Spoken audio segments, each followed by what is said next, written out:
దశాబ్దాల మీ ప్రయాణంలో ఓబీసీ మోర్చా సారథిగా, మరోవైపు గతంలో మీరు ఎమ్మెల్యేగా ముషీరాబాద్ నుంచి ప్రాతినిధ్యం వహించి ఆ కెపాసిటీలో ఉండడం, అలాగే పార్టీలో అనేక పదవులు మీరు నిర్వర్తించి ఇవాళ ఈ స్థాయికి చేరుకున్నారు. మీకు వ్యక్తిగతంగా ఈ point, this is my point of arrival అని ఏమన్నా ఉంటుందా? ఇప్పుడు నేను చేరుకున్నాను నా గమ్యాన్ని అని. ఆ గమ్యం ఏమిటి మీరు కోరుకున్నది?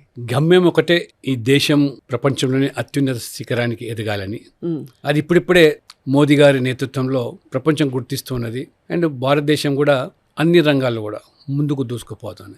మొత్తం సాధించింది అనే దానికంటే గమ్యం ఓ తెలుగువాడిగా తెలుగు రాష్ట్రాల్లో కూడా బీజేపీ ఎదుగుదలను చూడాలని. ఇవాళ ఆంధ్రప్రదేశ్లో కూటమిలో భాగస్వామిగా ఇవాళ మోదీ తరహా పాలన ఆంధ్రప్రదేశ్లో చూస్తాం.